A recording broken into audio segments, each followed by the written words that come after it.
I went into this movie expecting Egyptian curses and ancient horrors. What I got was Evil Dead Rise wearing a bandage costume, and I have feelings about that.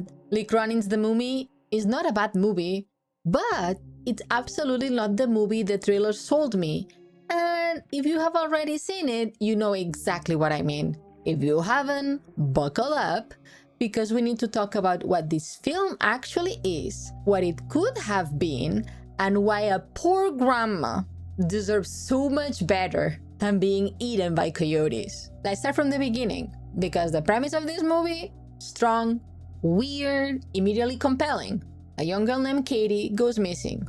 8 years pass, then out of nowhere she turns up inside a sarcophagus in Aswan, Egypt, mummified, unresponsive, barely alive. Her family, nobody in Albuquerque, gets her back, and the doctor, an actual medical professional with a license and presumably some brain cells, tells the parents to just take her home. Love and care will heal her. Sir, this child was kidnapped, stuffed inside a coffin in Egypt for 8 years, came back barely breathing, can't speak, and is twisting at random.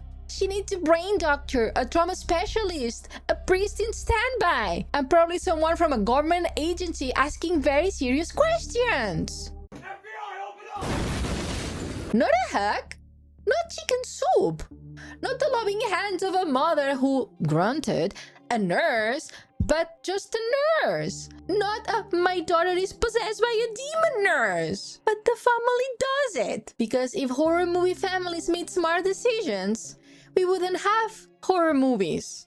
So Katie comes home. And very quickly, it becomes clear that something came home with her. This is where the movie starts firing on all cylinders. And also when it starts getting weird. Because the moment Katie starts contorting like Regan from The Exorcist, while the very lovely Latino grandma prays over her, you realize this is not really a mummy movie. Also, the movie treats the grandma like she personally owns the demon some money. This is a possession movie, a demonic possession movie. The Egyptian imagery gives it flavor, but demonic possession is the actual driving force. And listen, this is not an actual deal breaker. Mummy stories have always overlapped with curses, resurrection, rituals, and spiritual punishment. But when your movie is called The Mummy, when the trailer learns into Egyptian imagery, kind of, and when audiences go in maybe expecting ancient curse horror, we're creating an expectation gap that the movie never fully closes. Here's what the movie absolutely delivers on. Horror. Pure disgusting, cover your eyes with your hands, squirming your seat horror. The film is like wet, and it's slimy, and it smells, and I mean like in a metaphorically way, you know? Though honestly, sitting in the theater, you know, you kinda smell something. Cronin has a very specific visual language that he established in Evil Dead Rise, and he brings it all back here once again. The practical effects are wild. The body horror is relentless. There is more vomit in this movie than any film has any right to have, and more than my stomach was prepared to endure. The standout scene, the one that genuinely made me grip my armrest and question my life choices, is the nail clipper scene. You know the one. If you have even a mild nail-related phobia, this movie will find it, grab it, and twist it. Hard. And then there's the skin peeling sequence in the third act, where the demon-possessed Katie starts stripping away her own mummified skin to release the demon from its protective, like, wrapping charms. It's disgusting. It's the kind of scene that makes you turn to the stranger next to you just to confirm that you both just saw the same thing. So, the horror works. The tension Well, mostly. The atmosphere is thick, gross, and unsettling in a way good horror should be. If you came to squirm, you will. But once the movie has to sustain the tension for the full film, the seams starts showing. And here is where I have to get a little bit critical, because I was checking my phone by the third act, not for notifications, but to see how much time was left in the movie, and that to me is never a good sign. The mummy is too long. Hell no, man. What the fuck, man? It has fat that needed to be trimmed. The story bounces between Albuquerque and Cairo, and while that dual location structure is interesting on paper, in practice, it kills the tension every time the film cuts away, just as things are getting intense.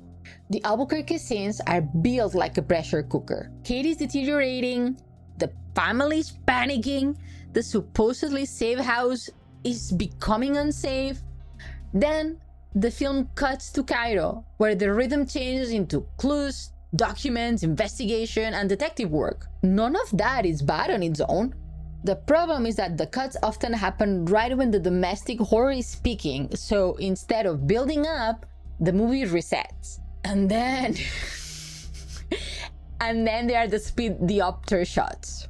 For the non-film nerds, a split diopter is a camera technique where two things at the very different distances are both in sharp focus at the same time. Brian De Palma from Carrie or Blowout basically made it his signature. Used well, is a great storytelling tool. It creates visual tension, draws connections between characters or objects, and signals that two things that seem unrelated are actually deeply linked. Lee Cronin uses this technique approximately 1,000 times in this movie. By the midpoint, it stops feeling like a storytelling choice and it starts feeling like a style flex. When too many scenes use the same visual trick, the trick loses its impact. At a certain point, it no longer feels like visual storytelling. It feels like the movie is poking me in the ribs saying, "Did you see that shot? Did you see it?" The backstory, when it finally comes out, is fascinating. And that's my biggest frustration with the movie. A family in Aswan, Egypt has been the caretaker of an ancient tomb for generations. Inside that tomb, a demon called Nazmanarian, an entity that destroys families and communities, is contained inside a human vessel. Problem is, the vessel degrades over time. Every few years, the family has to kidnap a new one. What frustrates me is that the movie has the ingredients for a more interesting moral horror story. This family is not kidnapping people because they enjoy it. At least, that's not how the film frames them. They are maintaining a containment system for an ancient demon. From their perspective, they are sacrificing one person to protect many. That's horrifying. But it's also more complicated than an actual cult plot. The movie could have sat inside that contradiction longer. Are they monsters? Are they wardens? Are they cowards passing down atrocity as tradition? That's the kind of question that could have made the mythology feel ancient, ugly, and very tragic.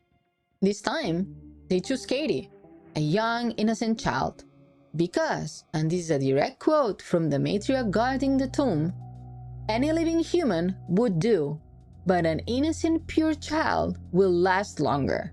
The leader, if you want to call her that, the matriarch of this family, even apologized to Katie before performing the ritual, which is somehow worse than if she had not. And here is where it gets interesting. Cronin has hinted in interviews that the mummy and the Evil Dead Rise may share a universe. Not confirmed, not spelled out in the film, but the connection is there if you look for it. The demon logic is similar, the containment rituals, the idea of an ancient evil that gets passed down and transferred. There's some shared DNA there. Which means Nazmarian and the Deadites may be neighbors. Whether that payoff comes in a sequel or in a crossover or just stays as a fun Easter egg, it reframes why this film feels so familiar, even when it's doing something technically new. And what the Egyptian family does to Katie is the foundation of something terrifying and morally ugly. And when we get it, it's just mostly as exposition. Charlie the father tracks down a professor instead of Googling it, which, okay, points for not doing the fake search engine info dump, but the truth of what happened to Katie is still told to us more than shown to us. And most of it arrives through a VHS tape in the last 30 minutes. For a movie this visually ambitious, that feels like a missed opportunity. Show me what happened in that tomb. Make me sit with it. The investigation thread has momentum. It gives the movie a detective style, and for a while it makes the story feel bigger than one cursed movie. But Zaki's scenes also feel slightly out of place in tone, a little too sleek, a little too movie detective, against the raw nastiness of everything happening in Albuquerque. The saddest part is that Katie herself gets swallowed by the concept. She's the missing child, the returned daughter, the living vessel, and eventually the body horror showcase. But I wanted more of her as a person before the movie turned her into a special effect. 8 years of her life were stolen. Her childhood turned into a containment device for an ancient demon. That should be crushing. The kind of grief that Hereditary sits inside for its entire first act before anything paranormal even happens. The movie understands physical horror of what was done to Katie. I'm not so sure it fully understands the emotional horror. And because we never really know her, the body horror in the third act hits your stomach but not your chest. You flinch, you do not break. Before we get to the ending, a few things about the production are worth knowing. Lee Cronin's name is literally in the title on purpose. The studio wanted to distance this film from every mummy movie that has come before it.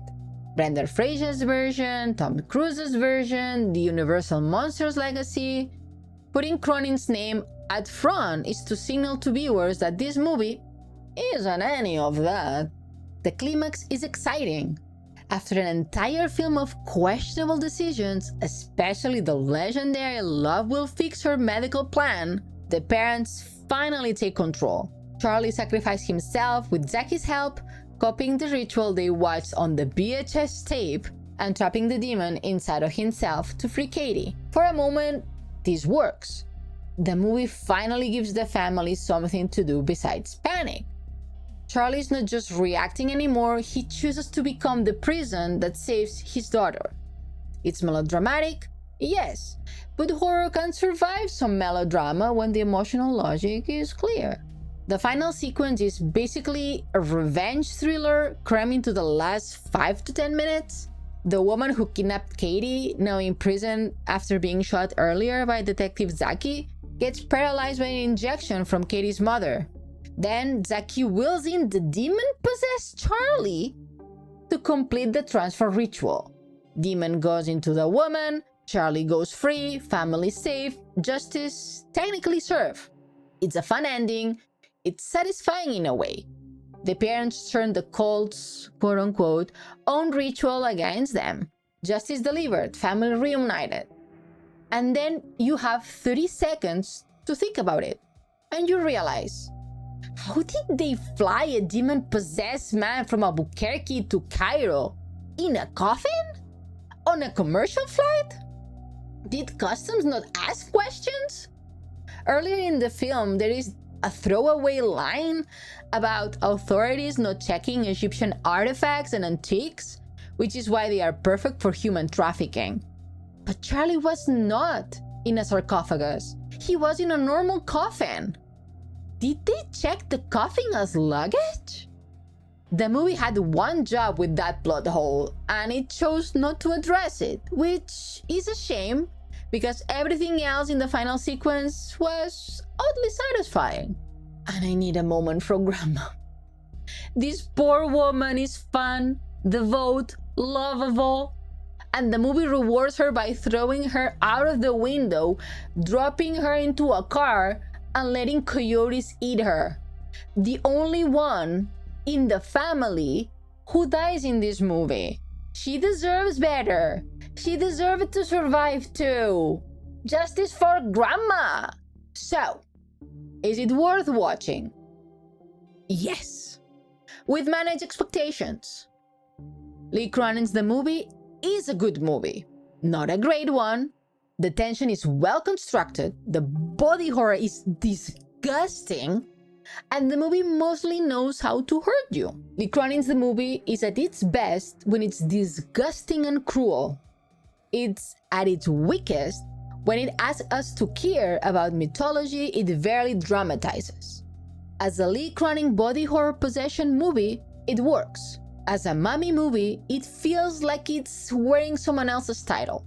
If you are a fan of Evil Dead, if you don't mind gross body fluids, if you can tolerate split Diopter shots every 12 minutes, you will have a good time. But if you go in expecting deep Egyptian mythology, more mummies, and the kind of slow cultural dread that Hereditary or Midsommar delivers, adjust those expectations before you sit down. If you have already seen it, drop your thoughts in the comments. I want to know if you were checking your phone in the third act or if it was just me.